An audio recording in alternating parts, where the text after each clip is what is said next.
그러므로 나의 사랑하고 사모하는 형제들, 나의 기쁨이요 면류관인 사랑하는 자들아, 이와 같이 주 안에 서라. 내가 유오디아를 권하고 순두개를 권하노니 주 안에서 같은 마음을 품으라. 또 참으로 나와 멍에를 같이한 내게 구하노니 복음에 나와 함께 힘쓰던 저 여인들을 돕고 또한 클레멘드와 그 외에 나의 동역자들을 도우라. 그 이름들이 생명책에 있느니라. 주 안에서 항상 기뻐하라. 내가 다시 말하노니 기뻐하라. 너의 관용을 모든 사람에게 알게 하라. 주께서 가까우시니라. 아무것도 염려하지 말고 다만 모든 일에 기도와 간구로 너희 구할 것을 감사함으로 하나님께 아뢰라. 그리하면 모든 지각에 뛰어난 하나님의 평강이 그리스도 예수 안에서 너희 마음과 생각을 지키시리라. 끝으로 형제들아, 무엇에든지 참되며 무엇에든지 경건하며 무엇에든지 오르며 무엇에든지 정결하며 무엇에든지 사랑받을 만하며 무엇에든지 칭찬받을 만하며 무슨 덕이 있든지 무슨 기림이 있든지 이것들을 생각하라. 너희는 내게 배우고 받고 듣고 본 바를 행하라. 그리하면 평강의 하나님이 너희와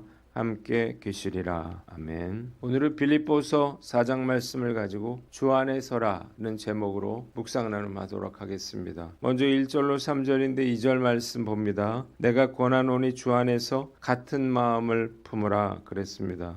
바울은 유오디아와 순두개에게 주님 안에서 같은 마음을 품을 것을 권면하고 있습니다. 빌립보 교회는 자주장사 루디아에 의해서 세워진 교회로서 교회 내 여성의 역할이 컸던 교회로 추정이 됩니다. 그런데 유오디아와 순두개는 빌립보 교회에서 많은 사역들을 감당해 온 것 같아요. 문제는 이들이 서로 화합하지 못했다는 것입니다. 두 여인 사이의 개인적인 불화는 빌립보 교회의 불화로 이어졌고 바울이 권면해야 할 만한 상황이 되고 만 것입니다. 바울은 이 두 여인에게 주 안에서 같은 마음을 품어 사랑과 겸손으로 하나 될 것을 권면했습니다. 또한 바울은 그 교회의 한 지도자에게 그들이 화해하여 한 마음으로 주의 일을 할 수 있도록 적극 돕고 클레멘드와 그 밖의 동역자들도 도울 것을 권면하고 있습니다. 본문이 우리에게 주는 교훈이 있는데 사랑으로 하나 되라는 것입니다. 추석이나 구정 명절에 가족들이 한자리에 모입니다. 그런데 당연히 즐거워야 할 모임이 그렇지 못한 경우가 많이 있죠.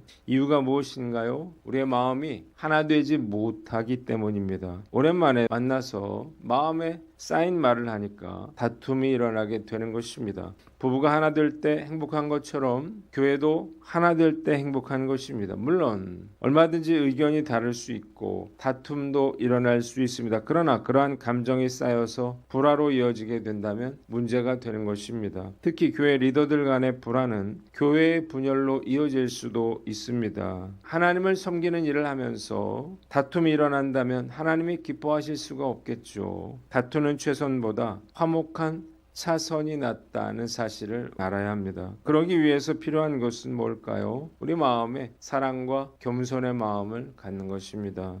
사랑과 겸손을 실천하는 구체적인 방법은 어떤 것입니까? 내가 먼저 마음을 풀고 화해의 손을 내미는 것입니다. 이것이 바로 성숙한 크리스찬의 모습인 것입니다. 오늘 말씀 앞에서 난 어떤가 스스로를 돌아보고 잘잘못을 따지기 전에 다투는 것이 하나님이 기뻐하시는 일일까 생각해보고 먼저 사과하고 또 용서하고 받아줌으로써 믿음으로 하나 된 주님의 공동체를 이루어 나가는 저와 여러분들 되시기를 바랍니다. 두 번째 4절로 5절인데 4절 말씀을 봅니다. 주님 안에서 항상 기뻐하고 관용을 베풀라는 것입니다. 먼저 첫째로 4절에 항상 기뻐하라고 했습니다. 바울은 주 안에서 항상 기뻐하라고 반복해서 말하고 있어요. 빌립보서에는 기쁨이라고 하는 단어가 무려 18번이나 나옵니다. 이유가 무엇인가요? 그만큼 바울이 기쁨으로 충만했기 때문입니다. 그런데 놀라운 것은요, 사실 사도 바울이 처한 형편이 전혀 기뻐할 만하지 못했다는 것입니다. 첫째로 그는 억울한 상태에 있습니다. 아무것도 잘못한 게 없어요. 그가 로마에 온 것은 복음을 전하기 위함이었는데 결국 그는 감옥에 갇히게 됐습니다. 이제 그는 아무것도 하지 못하는 신세가 됐는데 이것은 그로 하여금 크게 낙심케 할 만한 것이었습니다. 두 번째, 그는 힘든 감옥 생활을 하고 있습니다. 그는 갖은 핍박과 어려움을 겪어왔지만 감옥에서의 삶은 결코 쉬운 일이 아니었죠. 감옥은 춥고 더럽고 배고픕니다. 그리고 무엇보다 외로워요. 그리고 그는 지금 나갈 날을 알 수가 없습니다. 언제 죽을지 알 수 없는 상태에 있어요. 여러분이 기약 없이 감옥에 갇혀 있다라고 한번 생각해 보세요. 우리가 한 달이면 참을 수 있고 1년이면 참을 수 있지만 그러나 언제 나갈지 모르는 상황 가운데 있다면 견디기가 쉽지 않을 것입니다. 세 번째, 감옥 밖의 소식으로 인해서 괴로웠다는 것입니다. 바울이 감옥에 갇히자 바울을 시기하던 사람들은 자신들의 영향력을 넓히기 위해서 열심히 사역을 하기 시작했습니다. 그러나 이것은 엄밀히 말해서는 주님을 위한 열심은 아니었어요. 감옥에 갇혀 있는 바울에게 고통을 주기 위해서 자신의 사리 사역을 채우기 위해서 하는 일이었습니다.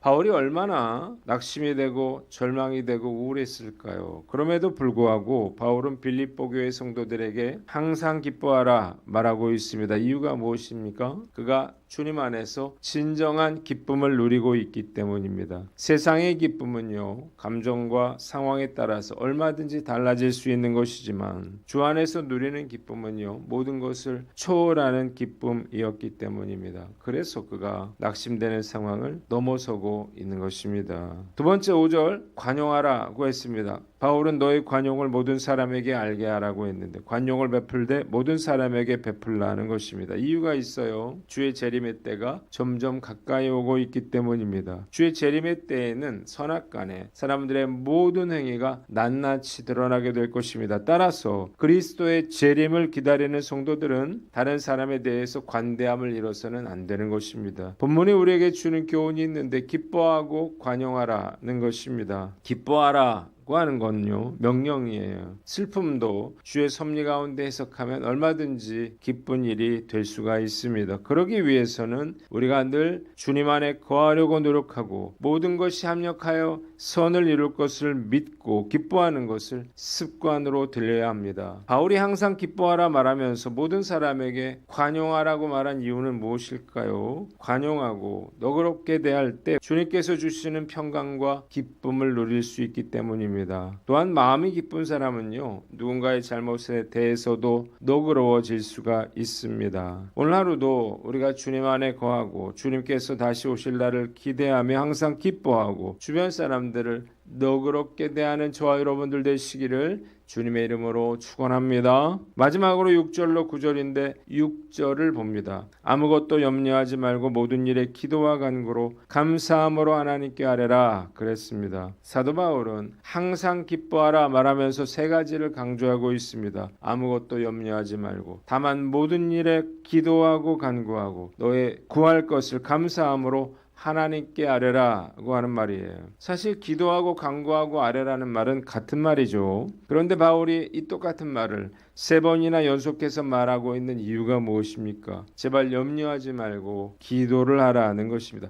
물론 기도를 한다고 해서 문제가 해결되지 않을 수 있습니다. 그러나 분명히 달라지는 것이 있어요. 기도하면 하나님께서 평안을 주신다는 것입니다. 문제는 그대로일지 몰라도 우리의 마음 가운데 평강이 찾아오는 것입니다. 그래서 기뻐할 수가 있는 것입니다. 이것은 주님께서 우리에게 주시는 특별한 은혜입니다. 이것은 사도 바울이 수없이 많은 죽을 고비를 넘기면서 깨닫게 된 진리였습니다. 본문이 우리에게 주는 교훈이 있는데 염려하지 말고 하나님께 아뢰라는 것입니다. 고난 중에 우리가 해야 할 것은요 염려가 아니라 기도라고 하는 사실을 깨달으시기를 바랍니다. 기도하지 않으면 염려하게 되거나 아니면 교만하게 됩니다. 정말 큰 위기는 시련이나 고난이 아니라 우리가 기도를 쉬는 거예요. 바울의 말대로 모든 일에 기도와 간구로 구할 것을 감사함으로 하나님께 아뢰어야 하는 것입니다. 기도하면 하나님은 우리의 염려를 평강으로 바꾸어 주십니다. 기도하면 하나님이 평안을 주신다는 사실을 믿으시기를 바랍니다. 문제는 그대로일 수 있지만 마음에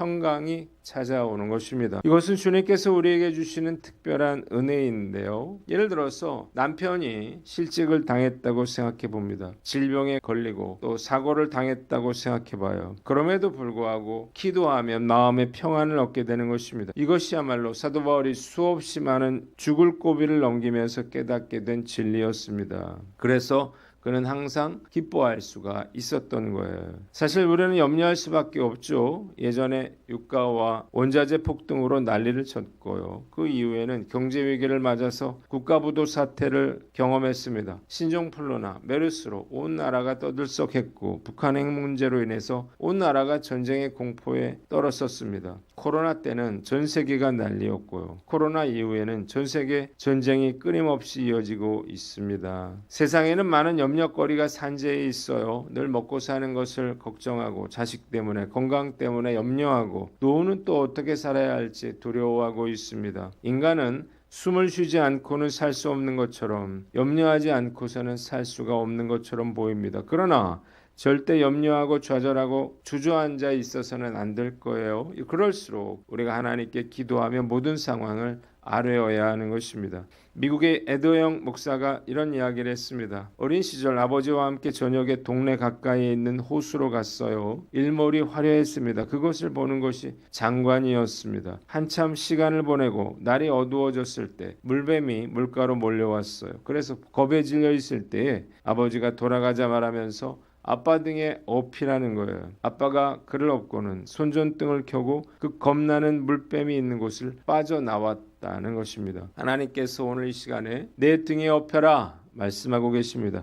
문제가 무엇이든 간에 하나님의 등에 업히면 평안을 얻게 되고 문제가 해결된다는 사실을 깨달으시기를 바랍니다. 기도할 것인가 아니면 염려할 것인가? 바울은 기도를 통해서도 감옥에서 평안을 누렸습니다. 여러분도 바울처럼 기도하면 염려가 사라지고 평안을 얻게 될 것입니다. 이 나라와 한국교회가 어떤 때보다 위기 상황 가운데 있습니다. 또 앞으로 어떤 어려운 일이 일어날지 우리는 두렵기만 해요. 그러나 우리가 해야 할 일은 상황에 상관없이 기도하는 것입니다. 오늘 난 어떤가? 나 스스로를 돌아보고 기도로 모든 것을 주님께 맡기고 구할 것을 하나님께 아뢰므로 마음의 평안을 얻고 힘차게 믿음으로 살아가는 오늘 하루 되시기를 주님의 이름으로 축원합니다. 기도하겠습니다. 하나님 아버지, 우리가 사랑으로 하나 되게 하시고 항상 기뻐하고 기도하며 살게 하여 주시옵소서.